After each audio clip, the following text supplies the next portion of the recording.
Well, the obvious major news for today is the death of Jeffrey Epstein. And this, of course, has been ruled a suicide, even though he would have been on a suicide watch after his previous attempt. And also because he was an extremely valuable witness, not just as someone to be prosecuted for obvious crimes against women and girls, but the fact that everybody knows, prosecutors know, everybody knows that he had connections to many of the most powerful people in the entire world. So, I think it's probably pretty safe to go ahead and assume that this probably wasn't a suicide, or that he had been, quote, suicided. Now, Jeffrey Epstein is the multi-billionaire who was known to have what was called the Lolita Express, where anybody who flew on his planes had access to underage girls. Obviously, of course, for sexual liaisons, also known as rape. So, he was connected to some of the most powerful people in the United States, and most famously, Donald Trump and Bill Clinton.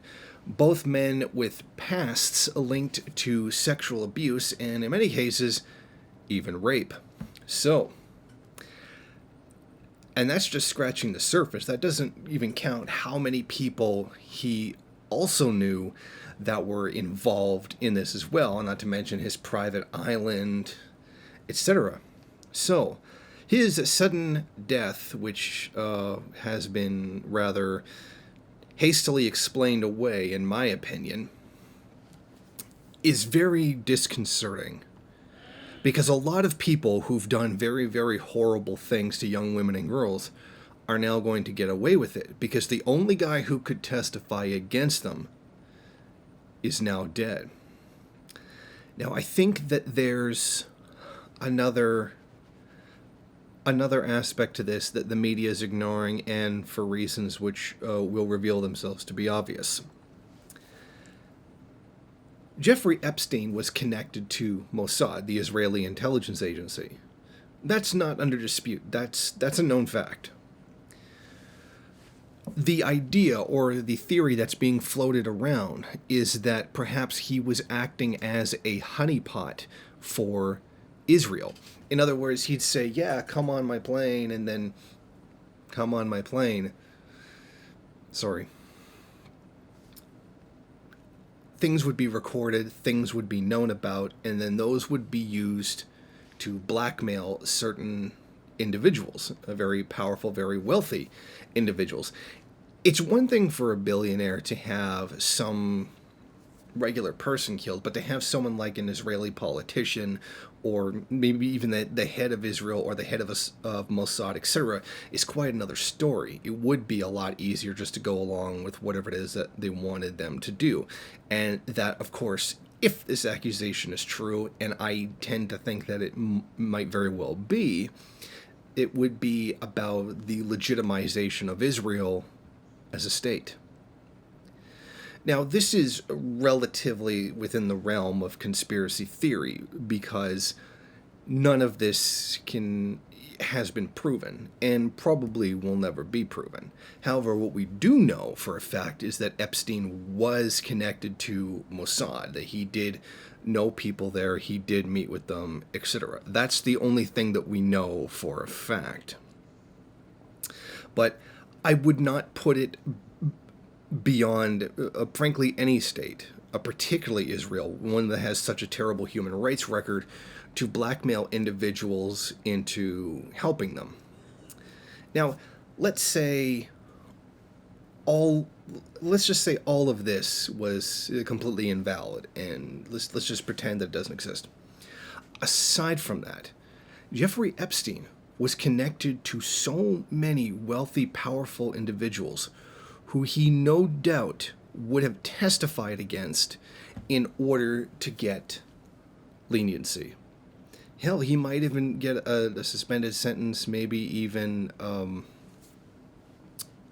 word's escaping me right now, probation, like he did previously, if he were to testify against enough people that were extremely powerful. And I think that if this were to get revealed, there would be a very serious explosion in controversy across the world. Now, I don't believe that there's this like big child sex cult that exists in the world. I don't buy that. But here's what I do buy. The very global 1%, like the wealthiest of the wealthiest in the world, to even get to that level, to cause the kind of misery that it takes to get to that level, probably have no conscience whatsoever. And coupled with a sense of entitlement that you get with being that powerful, they probably engage in all kinds of debauchery purely for their own pleasure. Not as part of some vast conspiracy or some kind of cult. That's conspiratorial thinking, in my opinion. But I'm sure these people do all kinds of things all day, every day, for their own personal gratification, many of them highly illegal. And one of the things about indulging in these kinds of things is the fact that if you do it long enough, you have to start going to even greater and greater extremes in order to get that sense of self-satisfaction. Now we do know this because this is something that appears in pornography. Stuff can be very what they call vanilla, if you can call abuse vanilla. And the longer someone consumes porn, they have to start reaching out to other things. They have to start getting more extreme versions of porn. They have to go on to new fetishes, and many of them involving the outright physical abuse, simulated or otherwise, of torture of women, etc. So we know this phenomenon exists to some degree on a psychological level. Not like, say, with drugs where you have to keep taking a harder one. That's a very chemical thing. But in terms of this kind of self-gratification does tend to expand. So I'm willing to bet there's probably a lot of underage sex for a lot of these very, very powerful men because they feel entitled to it. And I would say women as well. I don't think you can blame this entirely on men. That 1% of global powerful elite are not completely just men. There are women in there too, who do go to these extremes for self-gratification. Like if you told me, Donald Trump, let's say before the information came out, that Donald Trump was, having sex with strippers, having sex with maids and stuff like that, I'd say, yeah, probably. I mean, the guy is a hound, and he's got the money to pay them off.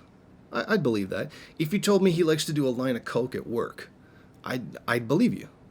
Now, a lot of these guys like to get high and stuff like that. Because I'm sure that's even actually very common. I'm sure some of the biggest businessmen in the world who are under some of the greatest stress would probably smoke up every now and then, if not on a regular basis, to alleviate themselves from that kind of stress. Not necessarily that they might lose, but just up to their reputation, etc. So I'm sure that kind of stuff goes on. So I don't see why it would be that much of a leap to think that they'd be self-indulgent enough to engage in underage prostitution or abduction and whatnot, a very Liam Neeson Taken type situation. Those things certainly do exist. And to engage in human trafficking, etc. I mean, if these guys can make decisions that plunder the third world, that, killed 22,000 children every day from poverty, that can kill 10 million people a year, what's human trafficking to them? I mean, they probably see it as a benefit. They probably think that they're doing these people a favor by turning them into sex slaves. So I think that's probably the kind of mentality that the bourgeoisie does have, the very elite of the bourgeoisie. I mean, as I already said, once you get up to that kind of level, you already have to basically have a sociopathic mentality. I mean, I could point you to the studies that shows that the sociopathic personality disorder among CEOs is extremely high. I mean, that shouldn't be surprising at all, given what it is that they do. But I think it's important to understand that this isn't, just an abuse that's going on. This is something that I feel certainly is fueled to some degree or another by capitalism as well. The belief in one's own superiority and that they are entitled to take more. They are entitled to use other people. If that's not the basis of capitalism, what is? And that once you get to such an extreme high that you would get with Jeffrey Epstein, that maybe that kind of manifestation of that mentality could explode into that kind of a level. And I think that this is another example of one of those great inhumanities of capitalism itself. Thank you for watching. If you like this program, then please head over to my Patreon page and set up a monthly donation. It's your donations that keep this program running. Also, if you would like, please rate, comment, subscribe, and share in various social media.